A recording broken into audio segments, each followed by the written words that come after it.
Olá, povo de Deus! Estamos iniciando a nossa Manhã com Deus, a jornada do Tabernáculo de Moisés.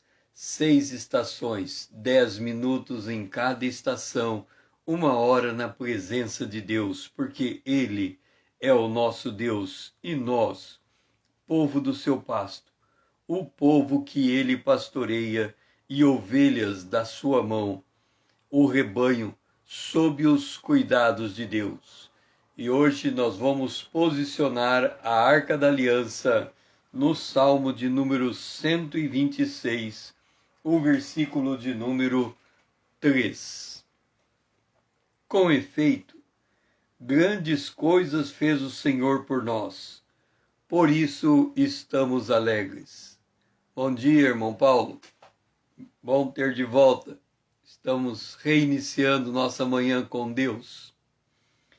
Estamos no Salmo 126, o versículo 3.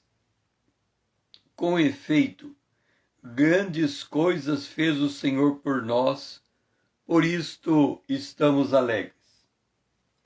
Quando nós examinamos a história de Israel, nós temos uma terra prometida.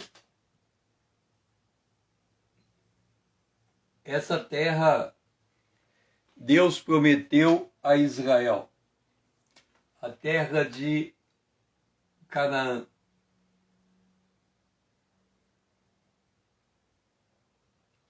A terra de Canaã. Deus prometeu essa terra a Israel. Quando nós olhamos para a história do povo judeu, em relação a essa terra, nós temos 2 lugares de referência. Nós temos o Egito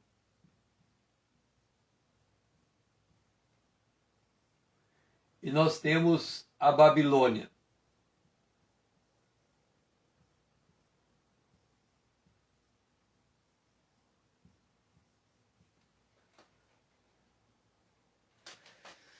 Israel, ele foi liberto do Egito para vir habitar nessa terra.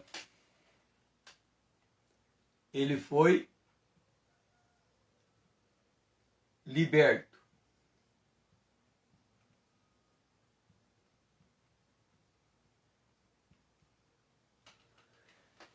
Ele foi liberto do Egito para morar nessa terra. E da Babilônia, ele foi restaurado.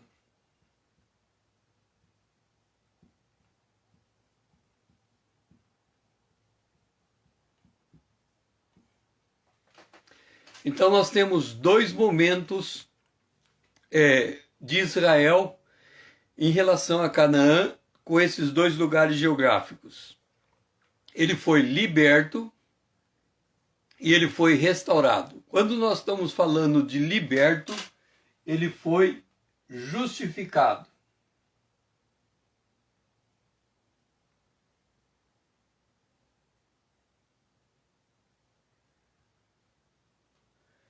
Ele foi justificado. E quando nós estamos falando de restauração, ele foi santificado.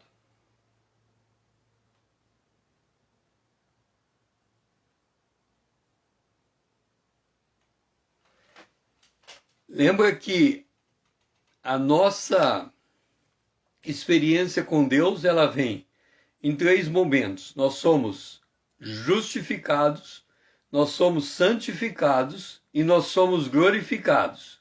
Nós somos justos no nosso espírito, nós somos santificados em nossa alma e nós seremos glorificados em nosso corpo. O que Israel está dizendo aqui?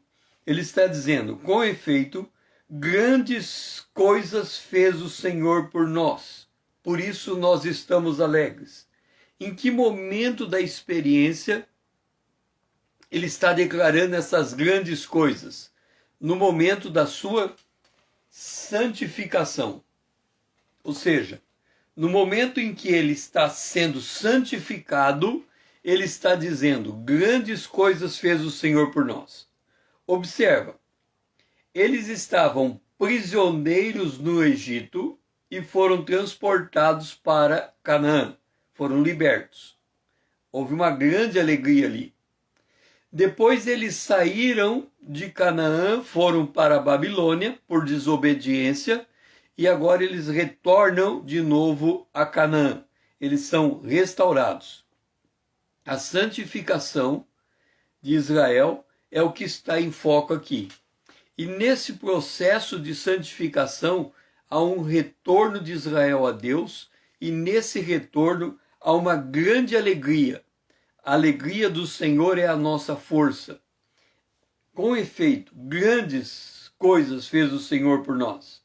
Essas grandes coisas não só diz respeito ao modo como Israel voltou da Babilônia, mas todo o percurso até a Babilônia, a maneira como eles foram preservados na Babilônia e a maneira como eles foram trazidos de volta da Babilônia. Então, a mão de Deus, eles perceberam ela presente em todo aquele movimentar. Tem uma palavra em Joel que diz assim que restituirei os anos devorados pelo gafanhoto. O que significa isso? Significa que todas as experiências que nós estamos vivendo, chega num dado momento que elas fazem sentido, que elas se incorporam na nossa maturidade cristã. O que significa isso? Quando nós estamos percorrendo esse caminho, ou seja, já somos salvos, já nascemos de novo, mas de um certo sentido, a gente sai fora do plano de Deus e se volta para a nossa vida. Ir para a Babilônia é como um voltar para o Egito, é como um voltar para o mundo, é como um momento em que a gente se perde na caminhada. Quando Deus nos desperta, e aí vem o que Paulo fala aos Efésios capítulo 5, desperta você que dorme, levanta-te de entre os mortos, e Cristo vai esclarecer você. Quando dá esse despertamento, você percebe, primeiro, que esteve fora do movimento da vontade de Deus, ou seja, esteve fora de Canaã por muitos dias. Mas você vai perceber também que esses lugares aonde você percorreu, que era fora da presença de Deus, é também um lugar que você não vai mais querer voltar. Você percebeu que aquilo não faz parte de você. Então a alegria da restauração é uma alegria muito grande, porque é um voltar para a presença de Deus, para o caminho, para a liderança, é um voltar para o mover do Espírito, é um avivamento, é um avivamento, ou seja, é um despertar de novo. Esta é a ideia desse salmo. Eles estão alegres porque eles foram despertados novamente. Eles foram trazidos de volta para o lugar do qual eles nunca deviam ter saído. Pai, nos ajuda a entender a obra do Senhor em nossas vidas, principalmente a obra da santificação. Porque, Senhor, às vezes nós falamos muito da obra da justificação, da libertação do Egito, mas temos pouca consciência da necessidade da restauração da Babilônia. Nos ajuda a entender esses dois momentos da história. Nós oramos em nome de Jesus, o teu Filho amado, a quem nós amamos. Amém. Vamos para o verso 2 do Salmo 126, o altar de ouro. Então a nossa boca se encheu de riso e a nossa língua de júbilo. Então, entre as nações se dizia: grandes coisas o Senhor tem feito por eles. A nossa boca se encheu de riso.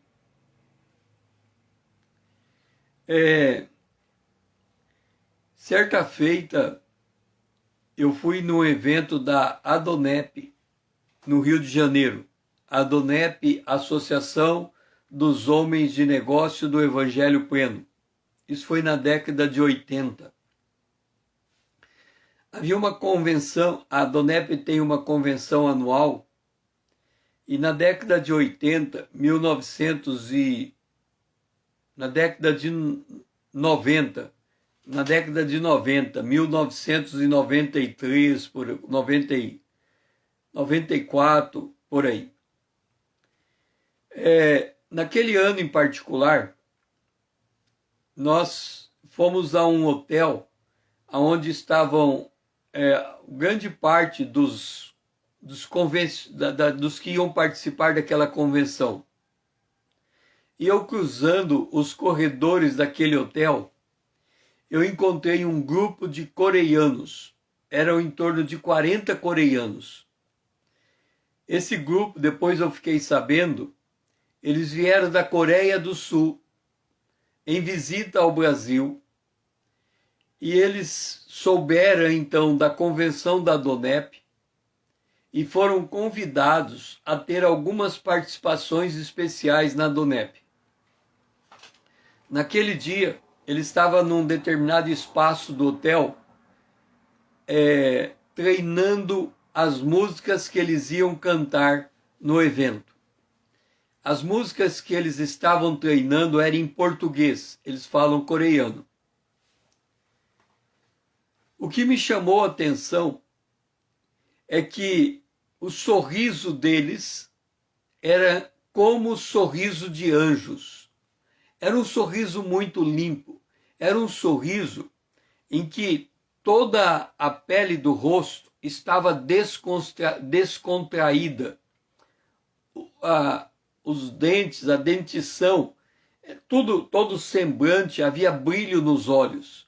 A alegria deles era muito grande. Então havia em torno de 40 pessoas ali, todas com o mesmo sorriso no rosto, cantando músicas cristãs. Eu pensei assim comigo: que alegria a desses coreanos. Mas, por certo, quando terminar o momento de cântico, o sorriso vai sumir no rosto e eles vão voltar a ficar com aquele rosto fechado, carrancudo, igualzinho o meu hoje, né? Ainda afetado por uma cirurgia que eu fiz. E aí, eles estavam felizes. E eu pensei assim: quando terminar a música, eles vão voltar para os seus quartos e o sorriso vai desaparecer.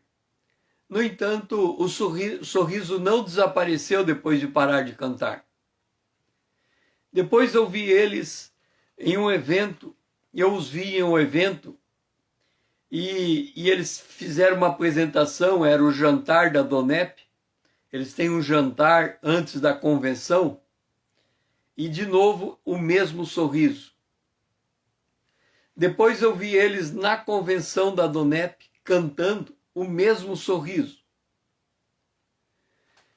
E a Adonep tinha 2 salões, um para os adultos e um para os jovens.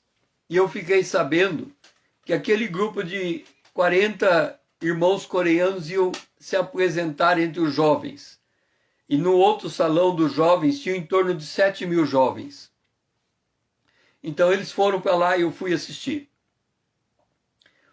Uma coreana que estava entre eles foi pregar a palavra. E eles não falavam português, só sabiam cantar aquela música em português, mas eles não falavam em português. Então ela pregou com o intérprete. E depois que ela terminou a pregação, ela fez o apelo. Em torno de uns 200 jovens se levantaram na hora do apelo. Gandara, seja bem-vindo. E aí, na hora do apelo, depois que aquela coreana fez o apelo, ela pediu para que os 40 jovens fossem ao encontro daqueles que levantaram a mão e intercedesse por eles. Lembra? Os coreanos não sabiam português. E aí eu notei os 40 coreanos colocando a mão para orar por alguém. E todos eles estavam chorando. Mas era um choro de quebrantamento. Então eu vi eles em dois momentos. No momento em que eles estavam felizes, cantando, e no momento que eles estavam intercedendo, chorando. E aí eu percebi que aquele sorriso e aquele choro era reflexo de um coração restaurado, santificado. E aí a visão daqueles coreanos sorrindo expressa a visão do Salmo 126, o verso 2. Então, a nossa boca se encheu de riso. Existe dentro da experiência cristã uma libertação interior alcançada na santificação, que ela expressa em nosso semblante. E quem olha para o nosso semblante, ele vai perceber um semblante como de um anjo. É difícil a gente explicar essa experiência, porque ela não é comum em nosso meio. Nós não temos uma ação do Espírito Santo em nosso meio, gerando uma santificação ao ponto de um quebrantamento. Mas existe esta ação do Espírito Santo. Israel, eles quando voltam de Babilônia, eles estão experimentando esta unção, esta ação, esta restauração, esta libertação interior. Então aqui, para a boca encher de riso, nós precisamos passar por uma profunda libertação interior. É uma ação do Espírito Santo no mais íntimo do nosso ser, quando as ligaduras da impiedade são quebradas. Gálatas capítulo 1 fala que Jesus veio para nos desarraigar, tirar a raiz desse mundo, nos desprender do mundo. E nós somos chamados para uma experiência de desprendimento. E uma das coisas que caracteriza esta experiência de desprendimento do mundo é a nossa boca se encher de riso e a nossa língua de júbilo. A boca é o semblante, a língua é a fala. Dizem que nos momentos de maiores avivamentos da igreja, foram os momentos em que mais rico de composição musical teve a igreja. Então nós vemos, por exemplo, quando desperta a igreja batista, a igreja metodista, a igreja Assembleia de Deus, eles têm aqueles inários. Os inários é a expressão do canto de uma profunda libertação. Por isso que as igrejas tradicionais, ele tem essa alegria de ter esses livros de canto. Pai, nos ajuda, Senhor, a entender a alegria da salvação. Que essa alegria da salvação ela possa ser expressa em cânticos, ela possa ser expressa em um semblante transformado, em um semblante que reflete uma alegria profunda e interior, ó Pai. Que nós possamos apreciar esse nível de alegria, porque nós precisamos aprender a experimentar profundas libertações interiores. É a nossa oração, em nome de Jesus, o seu Filho amado. Amém. Vamos para o nosso café da manhã, que está no Salmo 126, o versículo 6. Quem sai andando e chorando enquanto semeia, volta com júbilo, trazendo seus feixes. Veja que esse Salmo 126, ele fala da restauração de Israel a partir da Babilônia.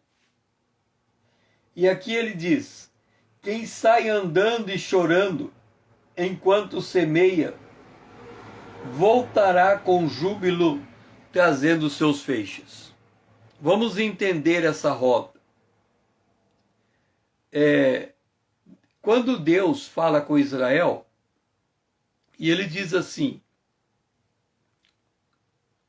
através do profeta Jeremias, Deus exortou Israel ao arrependimento. Ele dizia que a Babilônia estava chegando, e a Babilônia seria utilizada como uma vara de disciplina para o povo compreender que só há um Deus e que eles deveriam servir esse único Deus. Eles não deram ouvido à voz do Senhor e a vara da disciplina chegou. Então a Babilônia foi uma vara de disciplina que tirou de Israel do Egito, de Canaã, e levou até a Babilônia. Como que nós vamos entender isso à luz do Novo Testamento? Primeiro, nós vamos entender a partir de Hebreus capítulo 12. Olha só. Hebreus 12. Filho meu, não menosprezes a correção que vem do Senhor, nem desmaies quando por ele és reprovado. Então vamos pegar Israel. Israel está em Canaã e num dado momento eles são reprovados. Quando eles são reprovados, a Babilônia vem, faz Israel prisioneiro e eles são obrigados a se retirar de Canaã e ir para a Babilônia. O que está acontecendo nesse processo? Olha, porque o Senhor corrige a quem ama e açoita a todo filho a quem recebe. Então Deus está açoitando o seu povo. Ele está tirando o seu povo de Canaã, levando o seu povo no Egito, e isso tirando o seu povo de Canaã, levando o seu povo para a Babilônia, e isso é um açoite. Agora, Tiago diz assim,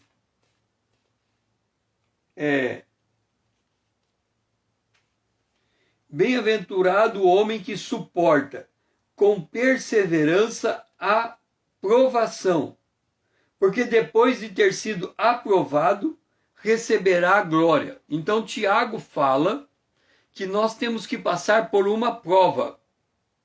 Agora, olha Pedro. Pedro diz assim,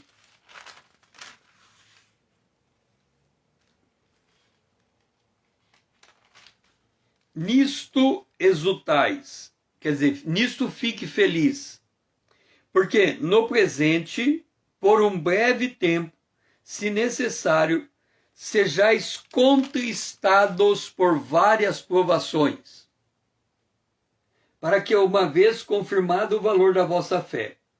Então, tanto Tiago quanto Pedro, ele está dizendo que há um determinado momento da experiência cristã que nós somos conduzidos a um lugar de disciplina, a um lugar de provação. Eu me lembro que certa feita eu me envolvi eu não era membro de uma igreja, mas pessoas muito próximas a mim eram membros daquela igreja, e aquela igreja passou por um problema, e eu acabei fazendo parte daquela situação. Eu não deveria ter me envolvido como me envolvi, mas acabei me envolvendo, E aquilo acabou trazendo uma situação muito difícil para aquela igreja. Passado aquele momento, eu tive um sonho. E eu, daquele sonho, eu vi o meu carro dando marcha ré, saindo da cidade onde eu moro, na época Dourados, indo até São Paulo de marcha ré. E aí eu entendi que porque eu tinha feito ou tinha me envolvido no problema daquela igreja, da maneira como eu me envolvi, eu ia entrar por uma disciplina de Deus que começaria em Dourados e terminaria em São Paulo. Ou seja, é um problema que levaria muito tempo para eu sair fora dele. Uma disciplina que levaria muito tempo para eu sair fora dela. E de fato, passaram-se quase 10 anos e depois eu tive um outro sonho. E naquele sonho eu entrei em São Paulo e a hora que eu entrei eu vi um número. 888 me parece que era o número. Como se fosse o número de um prédio.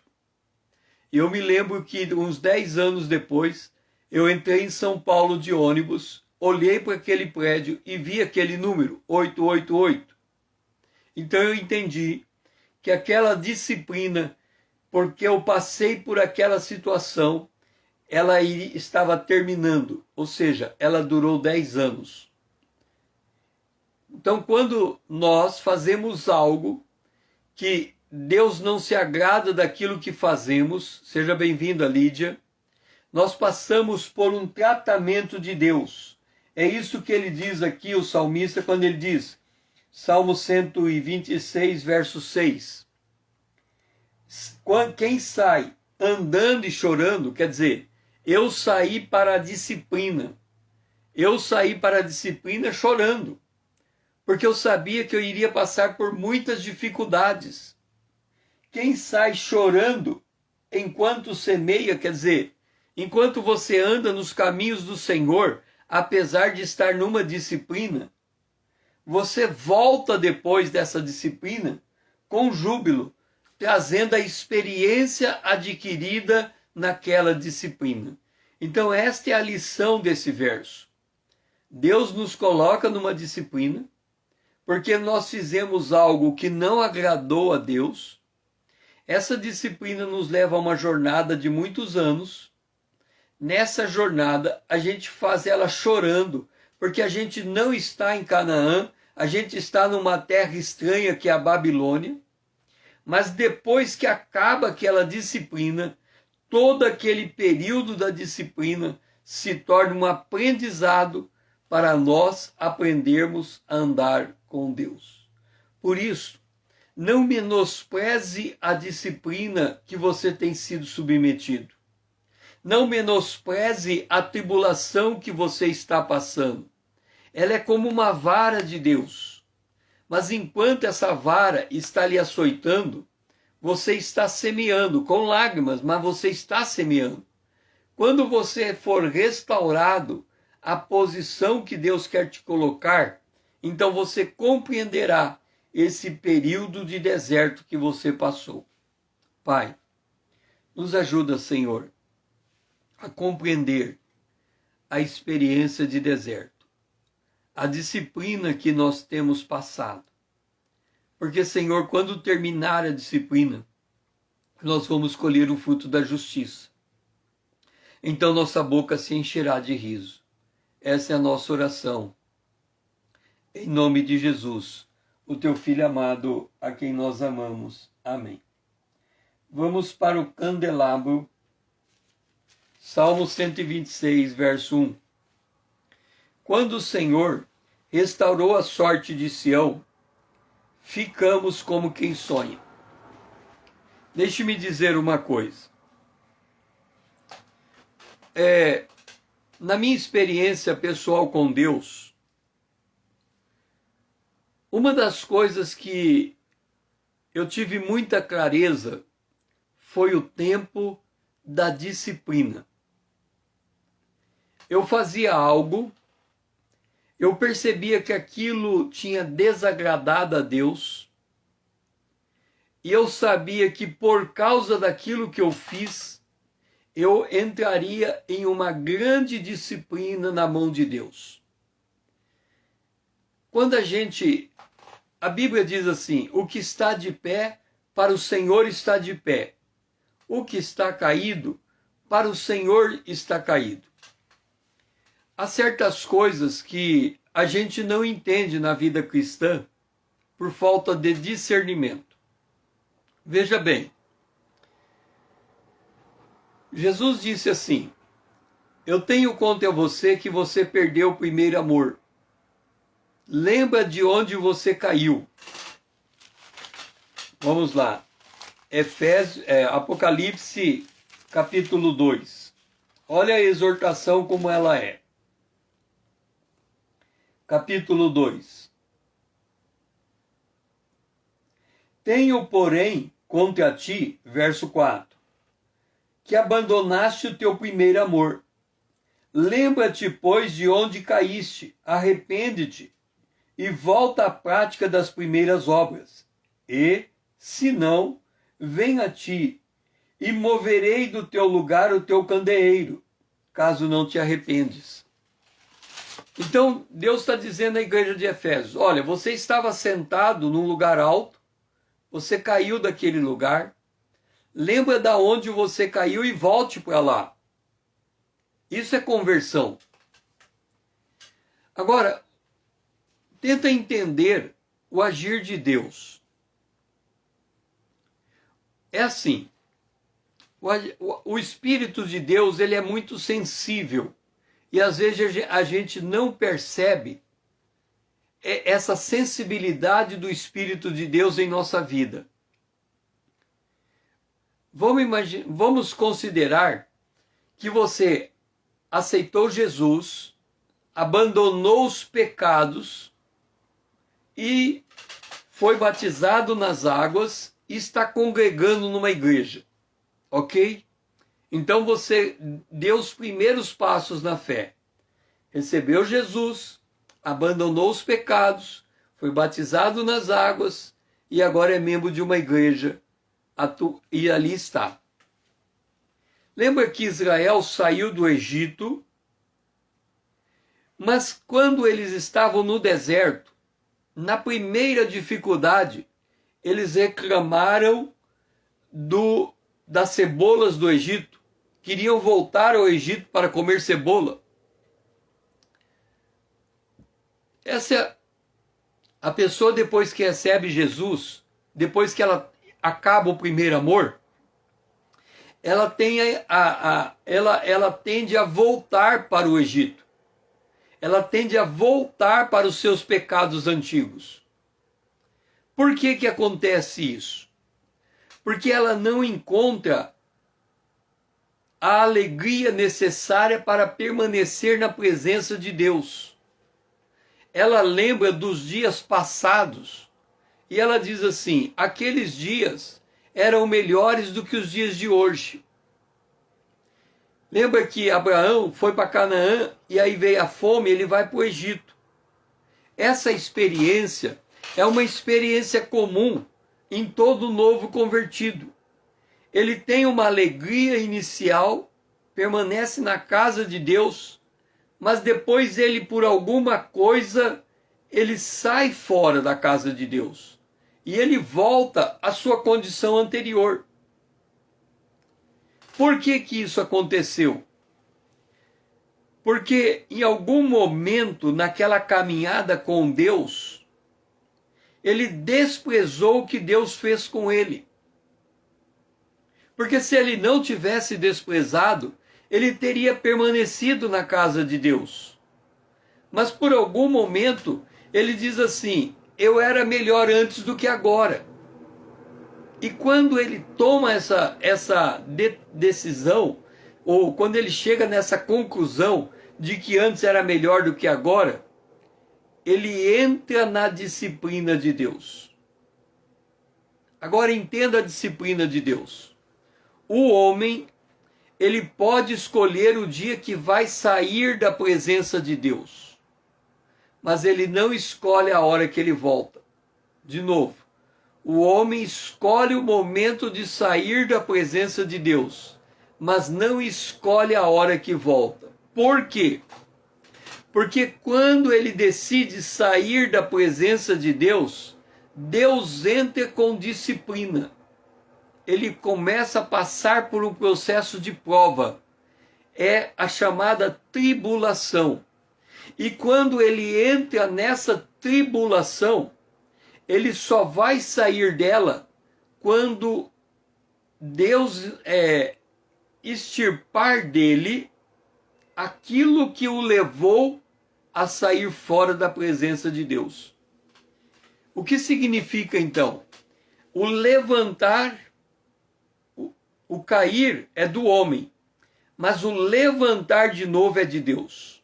É por isso que a pessoa caída não volta quando ela quer. Ela volta quando a disciplina termina. Ela volta quando o arrependimento entra no seu coração. E aqui o Salmo 126, verso 1, ele está lembrando desse momento. Ele diz, quando o Senhor restaurou a sorte. Lembra? Eles foram para a Babilônia. E Deus disse, lá vocês vão ficar 70 anos. Somente depois de 70 anos vocês vão sair. Quer dizer, quando entramos numa prova, a gente só vai sair daquela prova quando ela cumprir o propósito de Deus. Não adianta a gente chorar, lamentar. A gente pode ser igualzinho criança birrenta. Senhor, eu não quero ficar nesse lugar. Eu não suporto esse lugar. Mas Deus diz, vai ficar até eu restaurar a tua sorte. Eu tenho comigo uma fala mais ou menos assim. Eu não quero entrar numa tribulação. Olha só, ninguém quer. Eu não quero entrar numa tribulação. Ninguém quer. Mas depois que eu entrar numa tribulação, eu só aceito sair dela pelas mãos de Deus. De novo, eu não quero entrar em uma tribulação. Ninguém quer. Mas depois que eu entrar nela, eu só quero sair pelas mãos de Deus. Aí você vai dizer, César, por que você só quer sair da tribulação pela mão de Deus? Porque quanto mais rápido eu for tratado por Deus e aprender, maior garantia de eu não voltar a passar pela mesma tribulação. Agora, se eu passar pela tribulação e não aprender, sabe o que vai acontecer? Eu vou passar pela mesma tribulação tantas vezes quanto forem necessárias até eu aprender. É nesse sentido que funciona o escape de Deus. Não vem sobre vós tribulação que não seja humana. Fiel é Deus que dá o escape. Enquanto Deus está dando escape, ele está dizendo o seguinte, eu vou deixar você descansar um pouco, depois você volta para a tribulação. Eu tiro, você descansa um pouco, depois você volta para a tribulação. Quando é que eu vou sair da tribulação de forma definitiva? Quando eu aprender a lição de Deus. Quando o Senhor restaurou a sorte de Sião, ficamos como quem sonha.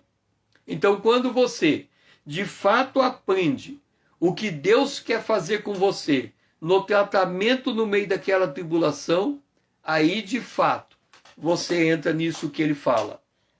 A tua boca se enche de riso, a tua língua de júbilo. Por quê? Porque você teve a sua sorte restaurada por Deus. Pai, nos ajuda a discernir a tribulação, o escape e a prova, a aprovação.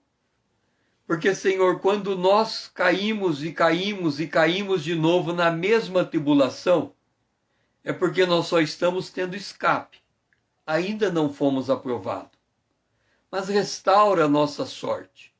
Nos ajuda a entender a aprovação do Senhor, para que nós possamos crescer e amadurecer na fé.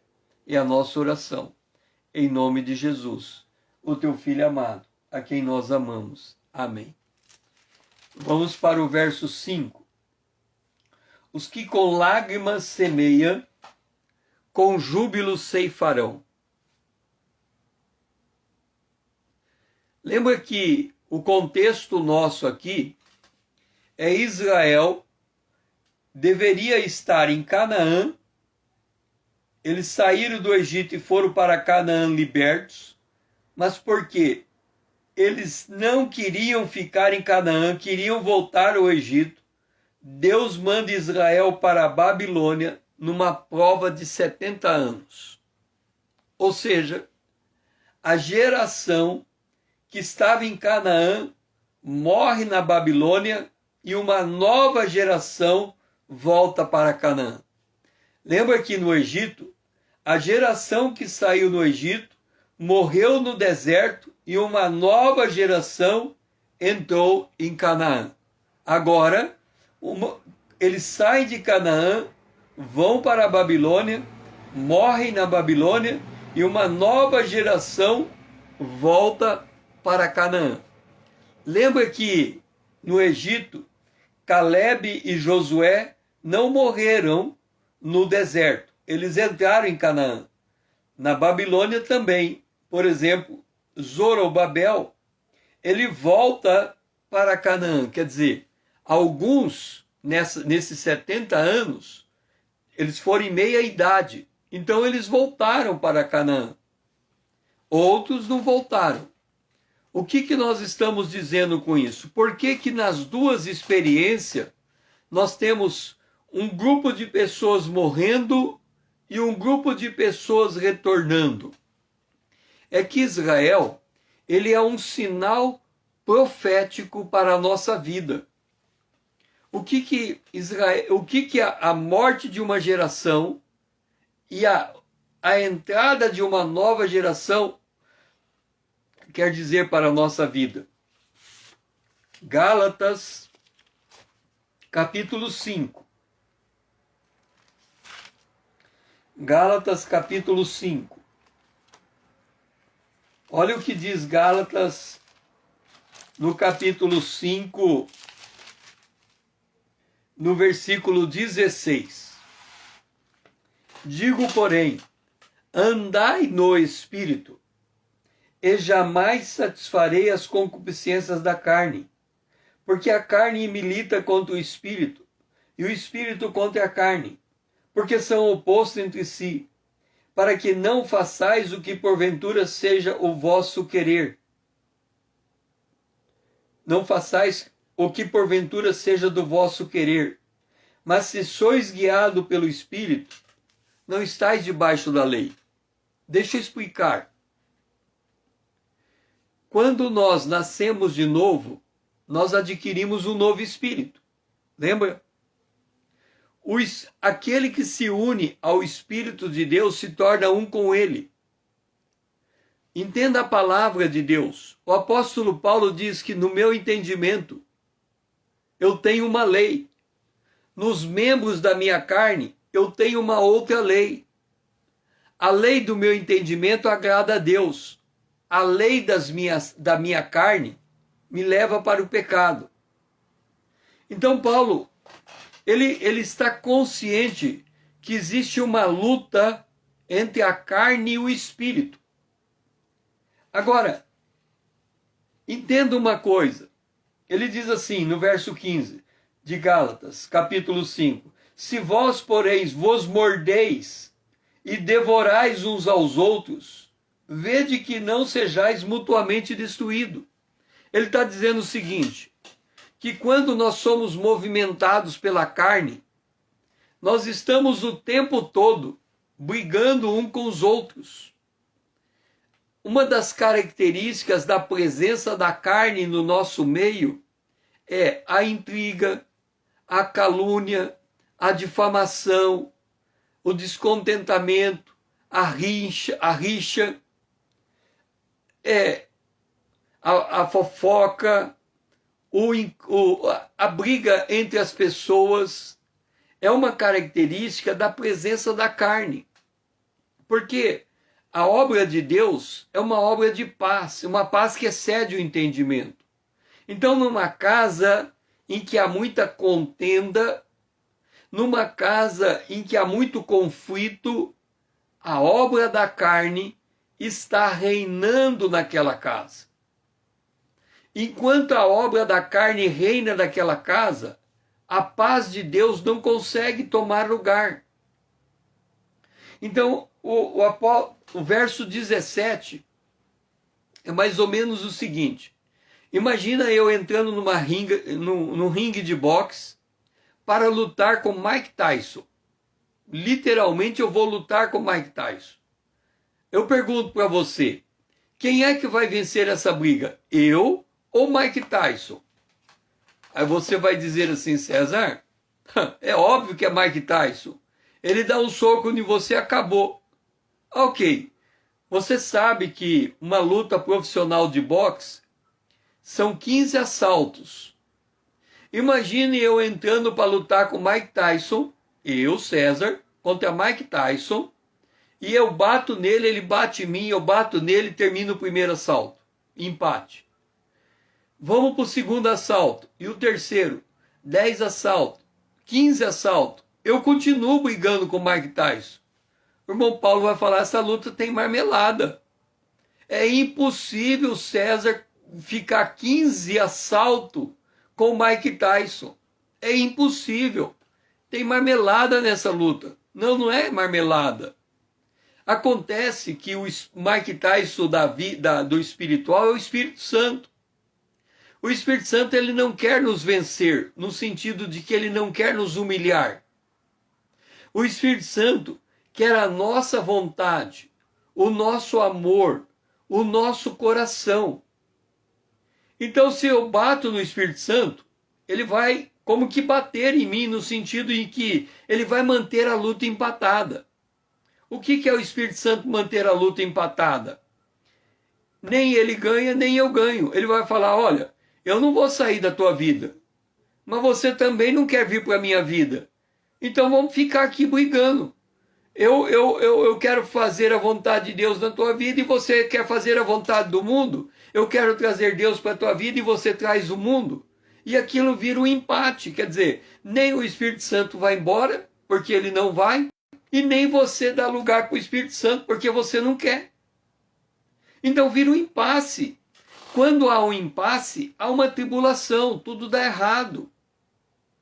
É por isso que a gente não sai da tribulação. Por que a gente não sai da tribulação? Porque a gente não quer se render. Jesus disse para Pedro, Pedro, Satanás pediu para te cirandar. Eu pedi ao Pai para você não perder a fé. Quando você se converter, confirma teus irmãos. Como ele não se convertia, a briga ficava empatada. Agora, quando eu me rendo ao Espírito, aí a carne perde o lugar. Isso é santificação, uma rendição ao Espírito. Mas essa rendição ao Espírito não é produzida por nós. Nós estamos vendo lá no Salmo 126, quando o Senhor restaurar a nossa sorte. E quando que isso acontece? O que com lágrimas semeia, quer dizer, ele entende que a sua prova é um tratamento de Deus. E ele chora porque ele está sendo provado. Ele diz, Senhor, eu estou no lugar errado, fazendo a coisa errada. O Senhor me tira desse lugar. Eu, pela minha força, pela minha capacidade, pelo meu discernimento, eu não consigo me libertar. Eu não consigo sair dessa prova, eu não vejo solução. Me ajuda. Então, quando você, no meio da prova, consegue perceber a mão poderosa de Deus trabalhando na sua vida, então você sai com alegria. Porque você sai restaurado por Deus e aprende uma lição. Pai, nos ajuda a aprender a lição da restauração, a entender quando que uma prova termina. É quando nos convertemos a Ti. É quando realmente entregamos o nosso coração e a liderança da nossa vida ao Senhor. Nos ajuda a entender isso. É a nossa oração. Em nome de Jesus, o Teu Filho amado, a quem nós amamos. Amém. Vamos então para o verso 4 do Salmo 124. Restaura, Senhor, a nossa sorte, como as torrentes no Neguebe.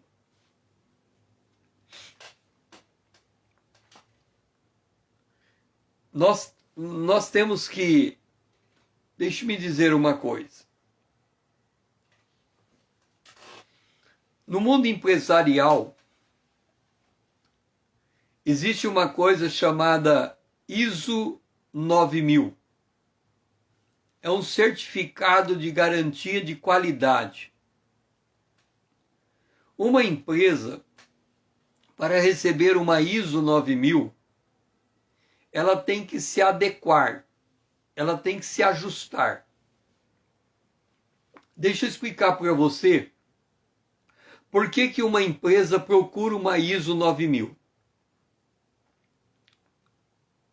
Uma empresa, ela tem um departamento de produção.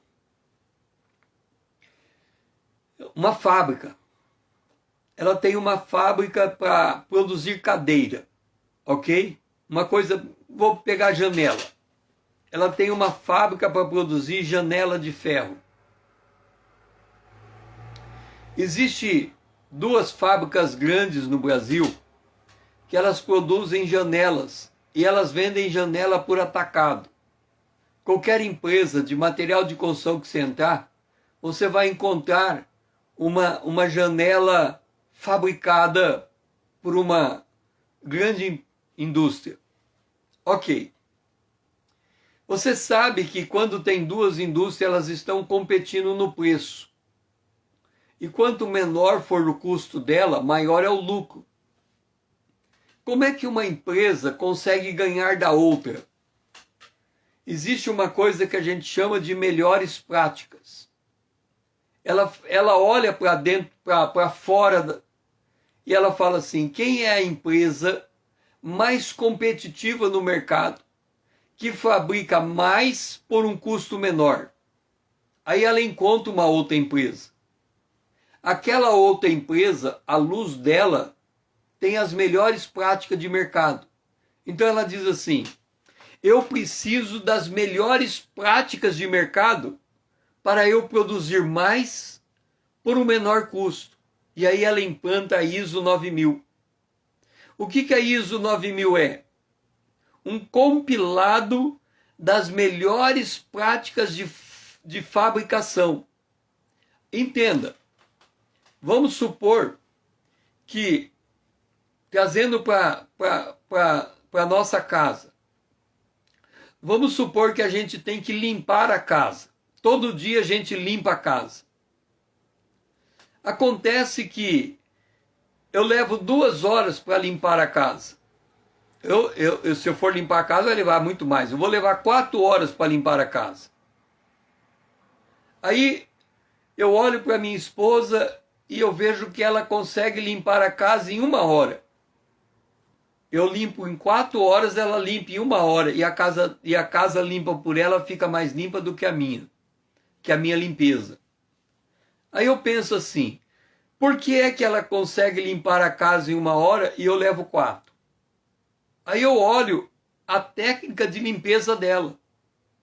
Se eu conseguir reproduzir a técnica de limpeza da minha esposa, eu vou reduzir de 4 para 1 hora.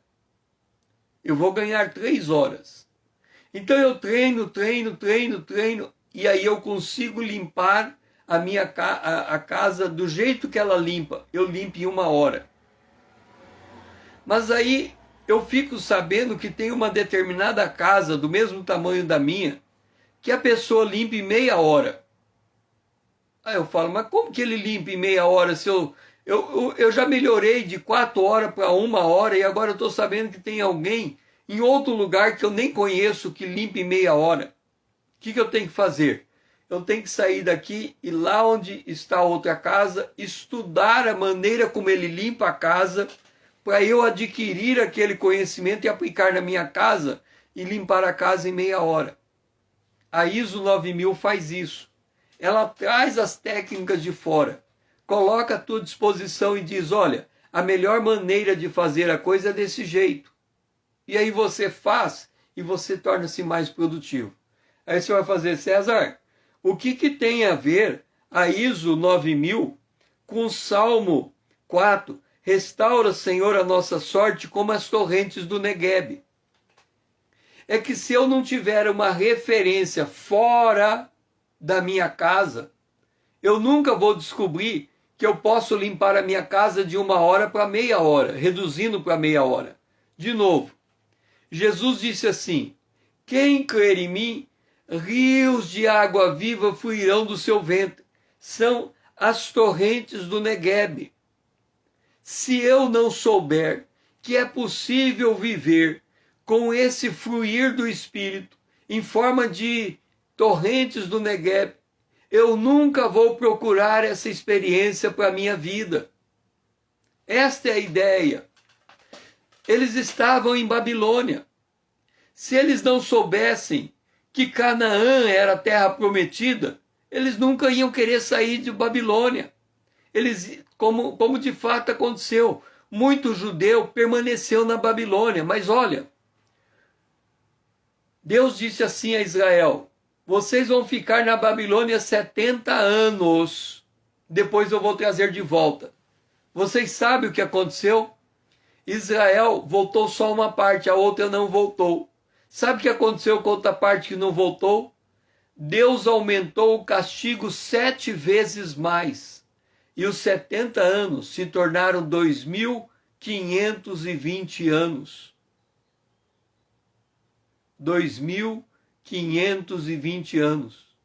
Israel só voltou para sua terra em 1948. Ou seja, se eu não descobrir que Deus tem algo melhor para mim, que já está na Bíblia, e que eu possa aprender com o meu irmão que já está vivendo aquilo,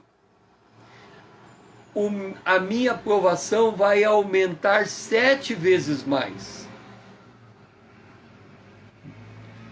Até eu aprender a lição.